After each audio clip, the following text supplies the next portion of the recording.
आज की हम इस वीडियो में डिस्कस करेंगे वैक्सीन ब्रॉयलर्स के अंदर। अगर आपने 45 दिन में गोल्डन मिस्री को बेचना है, गोश्त के लिए गोल्डन मिस्री को रखा हुआ है, मुर्गियां रखी हैं या अंडे देने वाली मुर्गियां रखी हैं या कमर्शियल लेयर फार्मर हैं। बिस्मिल्लाहिर्रहमानिर्रहीम। बहुत सारे लोगों की रिक्वेस्ट आ रही थी, मुझे कमेंट्स भी आ रहे हैं, व्हाट्सएप भी आ रहा है कि ब्रॉयलर लेयर गोल्डन मिस्री के या ऑस्ट्रोलॉप किसने रखा हुआ है। ज़्यादातर बैकयार्ड पोल्ट्री के हवाले से हमें कोई वैक्सीनेशन शेड्यूल बताएं। अभी 2 माह पहले जो एनडी का सेटबैक आउटब्रेक आई हुई थी उसमें बहुत सारे लोग डिस्टर्ब हुए हैं, तो टाइम नहीं मिल रहा था। वो माहौल से रिलेटेड आजकल की जो करंट पाकिस्तान की रेनी सीज़न की सिचुएशन है, हब्स की सिचुएशन है, उसमें वीडियोस के अंदर जगह नहीं बन रही थी। बड़ी मुश्किल से इसके लिए टाइम निकाला है। इन सारे सेटअप्स के लिए हम एक एक करके वैक्सीन शेड्यूल को डिस्कस करेंगे। उससे पहले कुछ बुनियादी चीज़ों को समझना ज़रूरी है। वो बुनियादी चीज़ें क्या हैं वो हम डिस्कस करते हैं। अस्सलाम वालेकुम, मेरा नाम है डॉक्टर कामरान, आप देख रहे हैं poultry with doctor Kamran.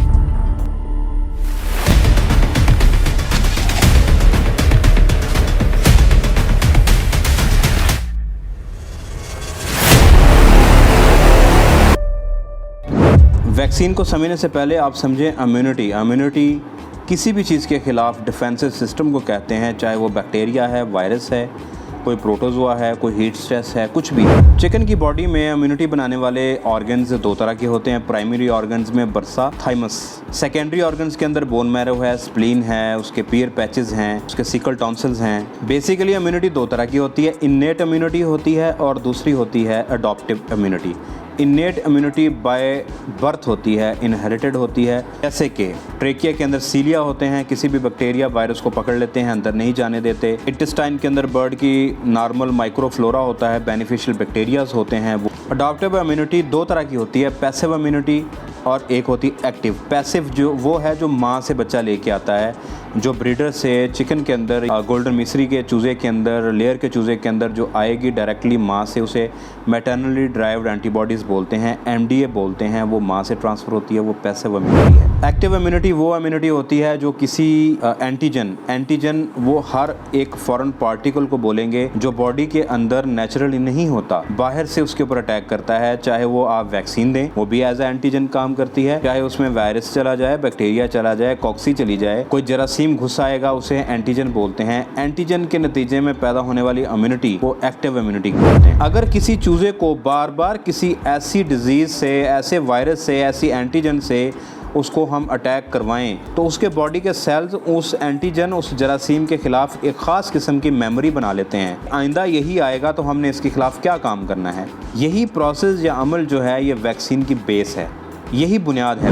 Vaccine 2 तरह की होती है, किल्ड वैक्सीन और लाइव वैक्सीन। पहली तरह की वैक्सीन है लाइव वैक्सीन। लाइव वैक्सीन के अंदर पहले वाले पार्ट को कहते हैं पैथोजेनिक पार्ट और दूसरे को कहते हैं विरुलेंस या विरुलेंट पार्ट। जो लाइव वैक्सीन बनती है उसमें हम वायरस के अंदर से पैथोजेनिसिटी वाला फैक्टर निकाल देते हैं और उसको एटीन्यूएटेड वैक्सीन बोलते हैं।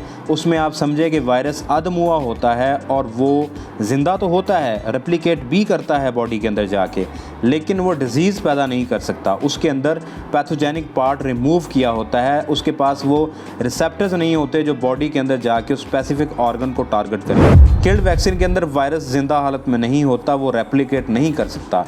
किल्ड वैक्सीन का पर्पज़ ये होता है कि हमने जब बर्ड में उसको इंजेक्ट करना है, वो या ऑयल बेस्ड बनाई जाती है या एक्वस बेस्ड बनाई जाती है।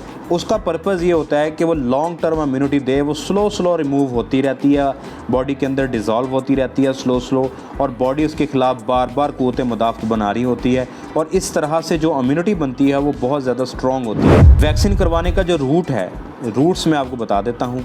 स्प्रे करवा सकते हैं, नेज़ल ड्रॉप्स करवा सकते हैं, आई ड्रॉप्स करवा सकते हैं, क्लोइका के अंदर लगा सकते हैं, विंग वेब के अंदर लगा सकते हैं, इंट्रामस्कुलर दे सकते हैं, सबकट लगा सकते हैं। अब हम डिस्कस करेंगे वैक्सीनेशन शेड्यूल्स को। वैक्सीनेशन शेड्यूल से पहले आपके लिए ये जानना बहुत ज़रूरी है कि वैक्सीन आपने करवा भी ली, लाइव भी करवाई, किल्ड भी करवाई, लेकिन उसके बावजूद डिजीज़ आ गई, तो कौन से फैक्टर्स हैं जो वैक्सीन फेलियर की तरफ लेके जाते हैं। कौन से फैक्टर्स को आपने देखना है, आपने मद्देनज़र रखना है, उनके ऊपर चेक रखना है, ताकि आपने इतनी महंगी वैक्सीन्स करवाई हैं उसके बावजूद आपके शेड के ऊपर डिजीज़ ना आए। वैक्सीन फेलियर में पहला सबब, पहली वजह होती है आपके बर्ड की कंडीशन। आपका बर्ड स्ट्रेस में है, आपका बर्ड फीवर में है, किसी बैक्टीरियल इन्फेक्शन के अंदर है या किसी ऑलरेडी वायरस इन्फेक्शन के अंदर है, तो आप लाइव वैक्सीन की तरफ नहीं जाएंगे, किल्ड वैक्सीन की तरफ नहीं जाएंगे, बर्ड को कंप्रोमाइज़ करेगा। दूसरा फैक्टर है कोल्ड चेन मैनेजमेंट। आप लाइव वैक्सीन्स को 2 डिग्री से 8 डिग्री टेम्परेचर चाहिए होता है। अगर आप उसको 0 डिग्री पे ले जाएंगे, आपका वायरस मर जाएगा, फारिग हो जाएगा। अगर आप उसको 15 डिग्री से 20 डिग्री तक ले जाएंगे तो आपका वायरस उस सूरत में भी वैक्सीन की इंटेग्रिटी, उसकी एफिकेसी लूज़ हो जाएगी। आप ये यकीनी बनाएं कि जिस बंदे से, जिस शॉप से, जिस रिटेलर से आप वैक्सीन ले रहे हैं, आया उसके पास फ्रिज अवेलेबल है। फ्रिज है तो क्या वो फ्रिज बैकअप के ऊपर है, उसका फ्रीज़र बैकअप पे है, उसका टेम्परेचर क्या था, उसने जब आपको वैक्सीन दी तो क्या प्रॉपर आइस पैक्स लगा के दिए। तीसरा पॉइंट, क्वालिटी ऑफ वैक्सीन। आप वैक्सीन कौन सी यूज़ कर रहे हैं? आपने वैक्सीन लोकल मैन्युफैक्चरर से ली है या इंपोर्टेड है, या आपने वैक्सीन ऐसी किसी चलते फिरते बंदे से परचेज कर, जैसे आजकल लंपी स्किन डिजीज़ LSD की वैक्सीन जो इंपोर्टेड है वो 6500 से लेके 7000 तक की एक वायल है, लेकिन लोकल मार्केट के अंदर 3500 तक, 2500 तक, 1500 तक अवेलेबल हैं। उनका कोई फ़ायदा नहीं, वो सीरम्स हैं, उनका कोई ही फ़ायदा नहीं होता। तो आपने एक मुस्तनद, एक स्टैंडर्ड कंपनी की वैक्सीन को यूज़ करना है, अपने फ्लॉक के ऊपर जुल्म नहीं करना। चौथी चीज़, हैंडलिंग। आपने सुपरवाइज़र को वैक्सीन दी लाइव, अब उसको हैंडल किस तरह से कर रहा है? आया उसको प्रॉपर फ्रीज़र के अंदर रख रहा है? और किल्ड वैक्सीन जब आपने लगवानी है अपने शेड पे, तो आपने ये ख्याल रखना है कि फ्रिज से या फ्रीज़र से निकाल के उसको अचानक ही बर्ड को आपने इंजेक्ट नहीं करवाना। वैक्सीनेटर्स ये बहुत ज़्यादा गलती करते हैं, आपने अपनी इस गलती को ठीक करना है। वैक्सीन जो किल्ड फॉर्म में होती है उसको रूम टेम्परेचर के ऊपर लेके आना बहुत ज़रूरी होता है। उसको फ्रिज से निकाल के शेड के अंदर रखें, 15-20 मिनट रखें, आधा घंटा रखें।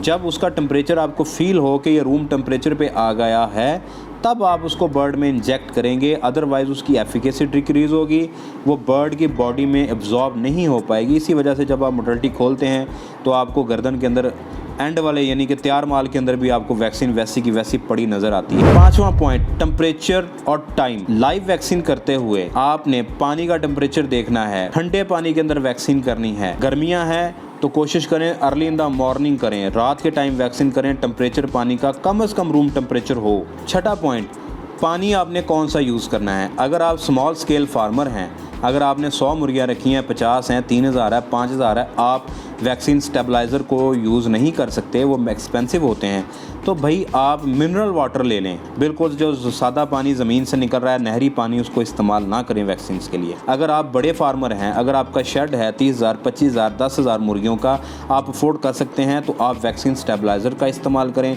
वैक्सीन स्टेबलाइज़र डाल के आधा घंटा पानी को छोड़ दें, उसके बाद उसमें वैक्सीन हल करके फिर सारे टैंकी के अंदर पानी को मिला के चूजे को पिलाएं। सातवां point, administration of vaccine. Vaccine करवाने वाला बंदा कितना मुस्तनद तजर्बेकार है, एक्सपीरियंसड है। किल्ड वैक्सीन में आपने ये देखना है, आपने पास बैठ के एक वैक्सीन लगवानी है, सुपरवाइजर की जिम्मेदारी लगवाएं। आप वहाँ बैठें, देखें हाया के हर परिंदे को वैक्सीन लग रही है, क्या उसने नीडल्स जो अपनी इक्विपमेंट से उनको प्रॉपर तरीके से साफ किया है। ऐसा तो नहीं है वो किसी और शेड पे वैक्सीन लगा के आया है और वही इक्विपमेंट्स वही कपड़ों के साथ वो आपके शेड पे आ गया, तो पर्पस तो खत्म हो जाएगा, बायोसिक्योरिटी तो आपकी फ्लॉप हो जाएगी। डोजेज, वही पॉइंट आपने 0.3 रिकमेंड करके गए हैं, लेकिन वो 0.25 से लगा रहे हैं, 0.2 से लगा रहे हैं, 0.1 से लगा रहे हैं। बाद में 1-2 वायलें आपकी गायब हो गई। आपने इस चीज़ को खुद देखना है, आपके सुपरवाइज़र ने देखना है।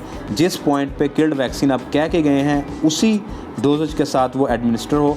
अगर लाइव वैक्सीन है, अगर 28,000 चूज़ा है तो 28,000 चूज़ों की ही वैक्सीन लेके आएँ। अब आपने समझ लिया है कि आपके बर्ड में वैक्सीन के बावजूद प्रॉब्लम्स क्यों आती हैं, क्यों डिजीज़ आउटब्रेक हो जाता है, तो ये फेलियर्स हैं। अब हम देखते हैं वैक्सीन शेड्यूल क्या है। उन भाइयों के लिए जिन्होंने गोल्डन मिस्री बर्ड रखा है और 45 दिन में बेच देना है, उनके लिए वैक्सीन शेड्यूल ये है। पहले दिन पे एंडी एवेन्यू, साथ में उसके IPH 120 पानी के अंदर पिला दें या स्प्रे करवा दें। आपने उसके बाद 10वें दिन के ऊपर उसको गम्बोरो की पानी के अंदर वैक्सीन देनी है। सिंगल शॉट दे लें, डबल शॉट दे लें। अगर आप डबल शॉट वाली देंगे तो फिर आप 10वें के बाद फिर 19वें दिन पे देंगे। अगर आप सिंगल शॉट वाली देंगे तो आप 10वें दिन पे देंगे। 15वें दिन पे आप एंडी लसोटा करवाएंगे या एंडी क्लोन करवाएंगे। 17 से 22 दिन के ऊपर आपने इसको गम्बोरो फ्लशर देना है। अब गम्बोरो फ्लशर क्यों देना है ये मैं आपको वीडियो के एंड पे बताऊंगा। 28 डेज़ के ऊपर आपने दोबारा उसको एंडी लसोटा या एंडी क्लोन की वैक्सीन करनी है। अगर आप नहीं भी करेंगे आपका बर्ड निकल जाएगा, लेकिन आपने इन्वायरमेंटल स्ट्रेस को देख के, इर्द गिर्द के हालात देख के अपनी वैक्सीन के शेड्यूल में ये 28वें दिन वाली वैक्सीन को ऐड करना है या रिमूव करना है, ये अपनी कंडीशन, अपने सर्कमस्टेंसेस के हवाले से देखना है। अब उन उन भाइयों के लिए जिन्होंने छोटे फार्मर्स हैं, भाइयों के लिए जिन्होंने घर में मुर्गियां रखी हैं, ये शेड में रखी हैं और उन्होंने गोश्त के लिए मुर्गियां पालनी हैं, 3 महीने के बाद उन्होंने बेचनी है, उनके लिए शेड्यूल ये है। पहले दिन के अंदर उसको सेफ्टिफर सोडियम एंटीबायोटिक का इंजेक्शन लगवाएं। साथ में ये आपने हैचरी में लगवाना है। साथ में जब शेड पे आपका बर्ड आ जाए तो उसको एंटी एवेन्यू और H120 IB H120 को स्प्रे करवा दें या पानी में पिलवा दें। आई ड्रॉप भी कर सकते हैं। अगर आप अफोर्ड कर सकते हैं तो आप बरसा प्लस का इंजेक्शन लगवा लें। बरसा प्लस का इंजेक्शन गंबोरो का इंजेक्शन है, टीका है, पहले दिन पे लगेगा। अगर आप नहीं लगवाते तो हम बाद में उसकी लाइव वैक्सीन ऐड कर देंगे। 8वें दिन के ऊपर आपने IB 491 वैक्सीन को पानी में करना है या स्प्रे कर दें, आई ड्रॉप करवा दें। बेहतर पानी का वाला तरीका बेहतर है, ईजी है। 15 दिन के ऊपर फाउल पॉक्स की इंजेक्शन को विंग वेब के अंदर लगवाएं और 60वें दिन के ऊपर आप ND-IB की जो वैक्सीन है, एंटी एवेन्यू और IB H120 को पानी के अंदर दें लगवाएं। ये जो वैक्सीन शेड्यूल है ये कोई 1000, 1500, 2000, 5000 लेयर मुर्गी रखी है, ज़्यादा महंगी वैक्सीन को अफोर्ड नहीं कर सकते, ये उन भाइयों के लिए है। पहले दिन के ऊपर हैचरी के अंदर सेफ्टिफर सोडियम और मैरिक्स का इंजेक्शन मिला के आपने बर्ड को इंजेक्ट करवा लेना है। चौथे दिन के ऊपर anti Avenue IB H120 IB 491 को पानी में पिलाना है और बरसा प्लेक्स का इंजेक्शन आपने लगवाना है। 14वें दिन के ऊपर फाउल पॉक्स की वैक्सीन को आपने विंग वेब के अंदर लगवाना है और इस वैक्सीन को 90 दिन के ऊपर दोबारा आपने इसको रिपीट कर देना है। 60वें दिन के ऊपर 60 डेज़ के ऊपर 60वें दिन के ऊपर एंटी एवेन्यू और H120 IB H120 वैक्सीन को पानी में दें। 120 दिन के ऊपर ND-IB EDS इस इंजेक्शन को आपने सबकट लगवा देना है और इसके बाद आपने ND और IB की वैक्सीन को हर 45 दिन से लेकर 60 दिन में रिपीट करना है, जब तक आपकी मुर्गी अंडे दे रही है या आप उसको मोल्टिंग पे नहीं ले जाते या उसको बेच नहीं देते। अब हम वैक्सीनेशन शेड्यूल डिस्कस करेंगे ब्रॉयलर्स के बारे में। चाहे आपने 5000 मुर्गियाँ रखी हैं, 1000 रखी हैं या आपने 30,000 का शेड है, आप कमर्शियल फार्मर हैं, वैक्सीनेशन शेड्यूल सबके लिए सेम है। अब इसमें मैं जो डिफरेंस है वो मैं आपको बताता जाऊंगा। अगर आप अफोर्ड कर सकते हैं तो डे 1 के ऊपर हैचरी के अंदर बरसा प्लेक्स का इंजेक्शन लगवाएं, गंबोरो का टीका लगवाएं, सबकट लगेगा वो लगवाएं। वो उसके बाद चूज़ा आपका जब शेड के ऊपर आ जाए तो उसको ND-IB का स्प्रे करवा दें, एंटी एवेन्यू और IB H120 का स्प्रे करवा दें।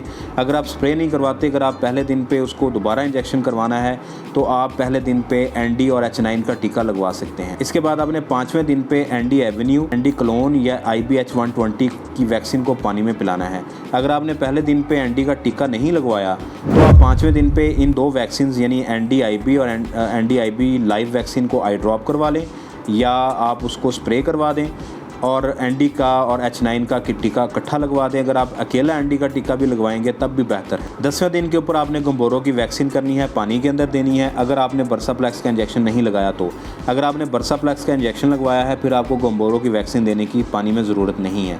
अगर आपने टीका नहीं लगवाया तो गंबोरो की आप 10वें दिन के ऊपर सिंगल शॉट वाली वैक्सीन 10वें दिन पे पानी में पिलाएंगे।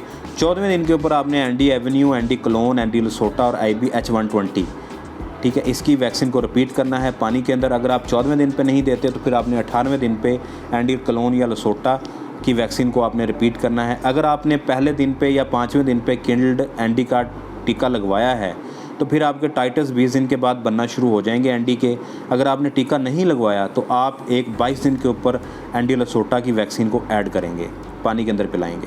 दोस्तों इस वीडियो में जल्दी बोल के मैंने इस वीडियो को कंसाइज करने की कोशिश की है। आपके जितने भी दोस्त इस वीडियो को देख रहे हैं, गोल्डन मिस्री वाले, एस्ट्रोलॉब वाले, लेयर वाले, कमर्शियल फार्मर, ब्रॉयलर वाले, सब क्या मैंने शेड्यूल डिस्कस कर दिया है। वैक्सीन्स को, एफिकेसी को इफ़ेक्ट करने वाले जो फैक्टर्स हैं उनको आपने उनके ऊपर नज़र रखनी है, उनको चेक कर रखना है, उनके ऊपर तवज्जो देनी है। मैंने बात की थी कि गोल्डन मिस्री वाले या बैकयार्ड पोल्ट्री वाले जो भाई हैं वो अगर गंबोरो की वैक्सीन महंगी लगती है तो वो गंबोरो का फ्लशर दे लें। गंबोरो फ्लशर बेसिकली क्या करता है, जितने भी एंटीबॉडीज़ होती हैं ये ब्लड के अंदर फिर रही होती हैं। इन एंटीबॉडीज़ को रिफ़्रेश करने वाले जो रिसेप्टर्स हैं उन रिसेप्टर्स को FcRn कहते हैं और ये रिसेप्टर्स आपके इंटेस्टाइन के अंदर, आपके किडनी के ऊपर, एड्रिनल ग्लैंड्स के ऊपर और आपके लिवर के ऊपर होते हैं। जब आप गंबोरो फ्लशर या डायोरेटिक देते हैं पानी के अंदर तो वो डायूरेटिक और फ्लशर वो जाके इन रिसेप्टर्स को रिफ़्रेश कर देता है, जिसकी वजह से ये एंटीबॉडीज़ जो हैं ये ब्लड से फ़िल्टर होकर दोबारा ब्लड में आ जाती हैं और किडनी इनको बाहर फ्लश आउट नहीं करता। वीडियो आपको कैसी लगी इसके बारे में आप कमेंट सेक्शन में बताइएगा। चैनल को ज़्यादा से ज़्यादा सब्सक्राइब करें, दोस्तों के साथ वीडियो को शेयर करें। कंसल्टेशन के लिए, किसी भी किस्म के क्वेश्चंस के लिए मेरा नंबर यूट्यूब बैनर्स के ऊपर, डिस्क्रिप्शन के ऊपर, वीडियो के ऊपर मेंशन किया गया है। आप मुझे 9 बजे से लेकर 5 बजे तक उसके ऊपर रब्ता कर सकते हैं। अपनी दुआओं में याद रखिएगा। अगली वीडियो तक के लिए अल्लाह हाफिज़।